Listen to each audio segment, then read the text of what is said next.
back with another video.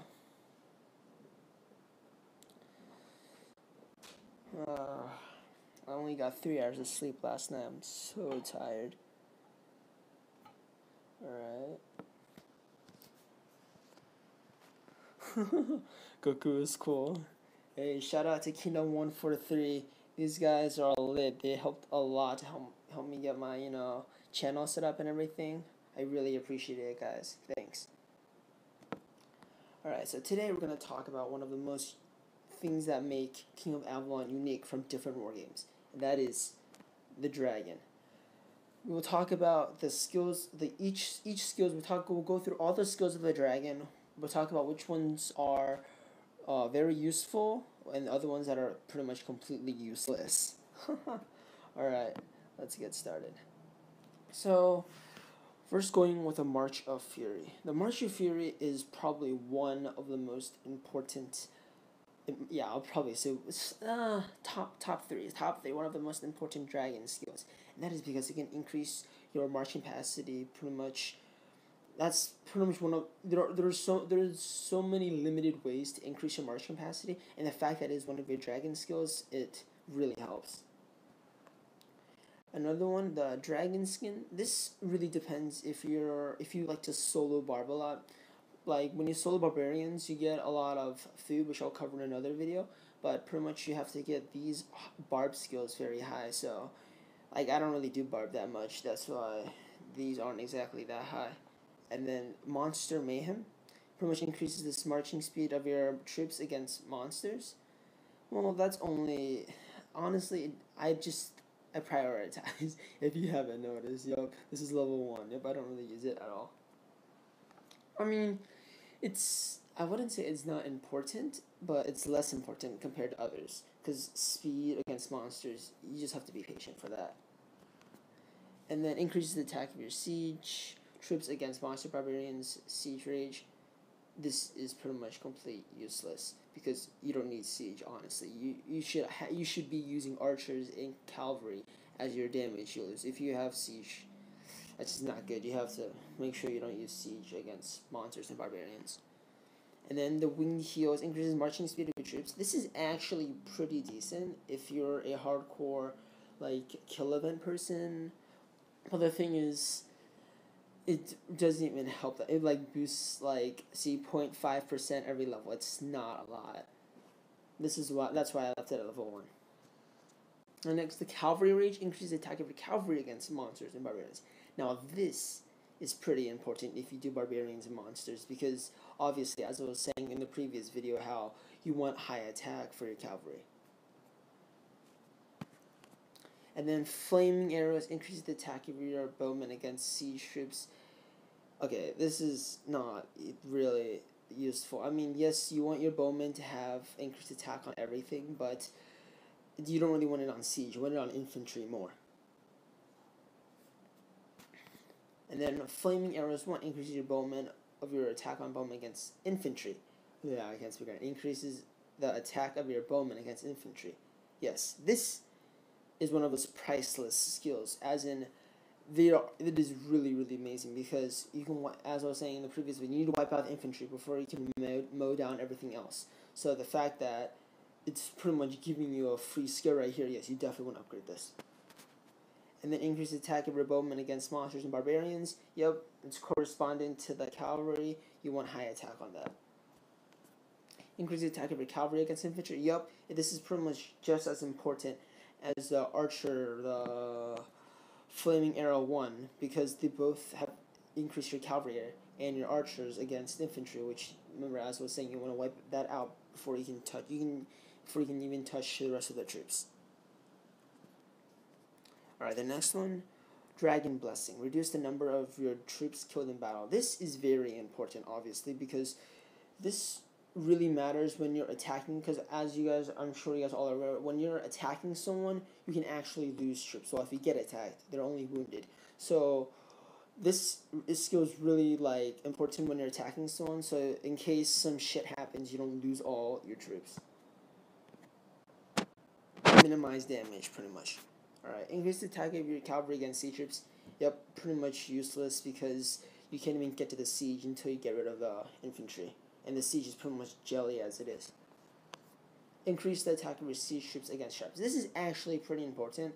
I haven't exactly upgraded it yet, but I'm currently working on it. This is important because, as I was saying, siege pretty much exists to fight against traps. So therefore, obviously, you need to increase the attack of your siege troops against traps, so it can wipe out the traps, and then your other troops won't have to face the traps. Cavalry Claw 2. Increases the attack of your cavalry against bowmen. This is, I mean, it's important per se, but the other ones, the Cavalry Claw 1 and Flaming Arrows 1, that should be ranked higher in priority than Cavalry Claw number 2, because yes, you're gonna need it against bowmen, but like kind of getting a bit repetitive. You don't get over the infantry, you can't even get to the bowmen. Alright, increase the attack of your bowmen against cavalry. Yup, just like the other one, as I was saying. You can't even get to the cavalry without getting first to the infantry. And then with the recent update, they got the Bloodthirst, which is actually really OP. Pretty much what it does is increase attack of all of your troops. That is literally the most OP shit ever, because it's pretty much it's a whole army buff, so all of your troops' attacks go up, and it's by 2% every time, which actually makes a significant difference. And then Rain of Fire increases the intensity of your dragon's fire, directly reducing enemy troop power. I don't even have to say, this is like OP as fuck. Like, it goes up by 2% every time. So if the person has like, I'm assuming you could probably get up to like level 5 would be like 10%ish. So literally, if the person has 1 million troops, it immediately reduces like 100,000, which saves a hell lot if you're gonna rally a big person. Alright, and I'm gonna kind of skim through the Guardian part, as in, because this video is getting a bit too long. So, Smokescreen increases the health of your traps. I mean, this is important, but this is really only important if you're on defense. I just focus my dragon on completely. You might be wondering why everything's on assault. It's because I want him to be a brutal dragon, so he gets that 10% attack, defense, and health boost. So you see, there's different ones, and it depends on this. Your dragon character depends on how much assault power or guardian power you use. Anyways, back to this. So I don't use this, mostly to see how I have 2.5 million guardian points. And then it increases the food gathering of your troops. Yep. Interesting. This is actually pretty important. If I would probably upgrade this. I just haven't been upgrading it because, well, as I was saying earlier, I have to make sure it stays in the assault. I mean, what am I saying? Stays in the brutal area. And then increase the attack of your troops. This is for defense. Increase the defense of your infantry against bowmen. Yes, this is very important because remember, the bowmen are going to be the heavy dealers, so you're going to have your infantry to guard against that. So that's a good defensive skill. Increase the wood gathering speed of your troops. Pretty much useless, honestly. You need wood. Anyways, increases the health of your bowmen against monsters and barbarians. Obviously, this is for barbarians only. Increases the gathering speed of your troops for all resources. This is only important if you're like a gatherer, not really a person that like does PvP a lot. Increases the gathering speed of your increases the iron gathering speed of your troops. Yep, as I was saying, this is only if you're a gatherer. I'm a gatherer, but I have so many farms that really helps me that I don't even need to upgrade this at all. Increases the defense of your infantry against cavalry. Yep, as I was saying, was really important because cavalry are the heavy damage dealers, and it is essential to have your infantry have more defense to that. Increases the health of your infantry against monster barbarians. This is actually a pretty nice skill if you're planning on soloing high level barbs. So increases the silver gathering speed of your troops. Yep, as I was saying, it's for farmers. Increases the health of your siege troops against monsters.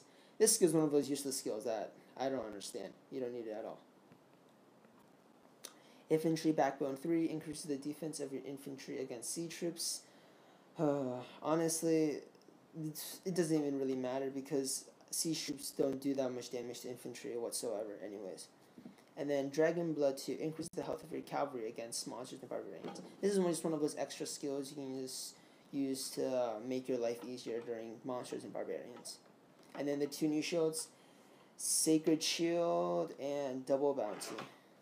So Sacred Shield increases the defense of all troops. This is pretty much very OP as well because it goes up by 2% every time.